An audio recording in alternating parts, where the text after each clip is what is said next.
حصاد اليوم من بريس 23 أقدمها لكم أنا لامار أركندي. نفتتح حصادنا بآخر التطورات الميدانية للمشهد السوري حتى الساعة.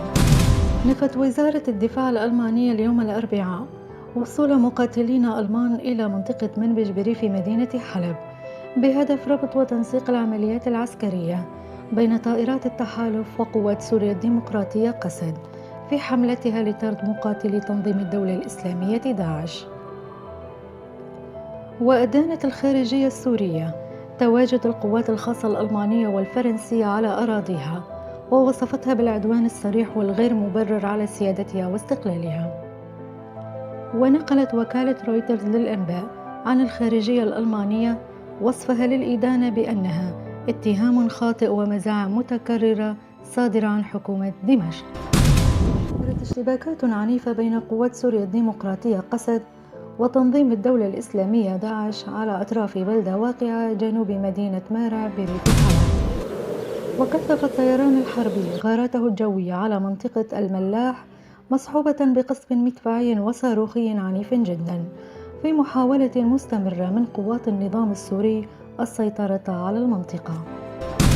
استهدف الطيران الحربي مدينة إدلب وبلدة كفر تخاريم وبلدة سرجة أدى لسقوط قتلى وجرحى، كما استهدف مدن تلبيسة ورستن وقرية الفرحانية الشرقية في ريف حمص.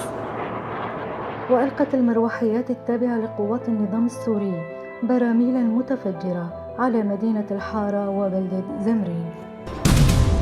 أكدت مصادر سورية معارضة لصحيفة الشرق الأوسط أن حكومة طهران بدأت الدفع بحشود عسكرية لتعزيز وجودها العسكري في شمال سوريا استعدادا لخوض معارك في الريف الشمالي تهدف إلى محاصرة قوات المعارضة في الأحياء الشرقية.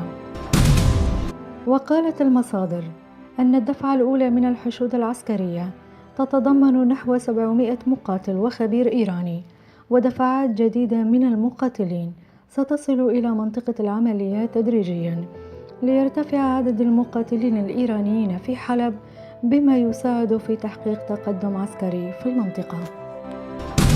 كشفت القيادة العامة لوحدات حماية شنغال شمال العراق في بيان حصلت بريس 23 على نسخة منه أن قواتها صدت هجوما لمقاتلي التنظيم اليوم الأربعاء الذين هاجموا بأعداد كبيرة واستخدموا الآليات المدرعة من 4 محاور ضد مواقع يبشة في منطقة قرى شنغال.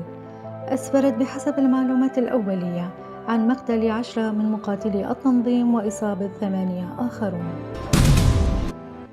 قال صالح مسلم الرئيس المشترك لحزب الاتحاد الديمقراطي بايدي في حديث لجريدة الصباح الجديد العراقية أن باب الفيدرالية مفتوح على مصراعيه للراغبين بالانضمام إليها، مؤكدا أن أهالي المناطق التي تحررت هم من يقررون مستقبل مناطقهم وشكل الحكم فيها، مشيرا: نحن لا نفرض شكلا أو صيغة معينة للحكم على أحد. إذا كانت المناطق الأخرى تريد أن تنضم إلى الفيدرالية فأهلا بهم، لأن الفيدرالية مهمة لمستقبل الشعب السوري. إلى ختام حصادنا لليوم متابعينا الأكارم، نشكركم على حسن المتابعة، إلى اللقاء.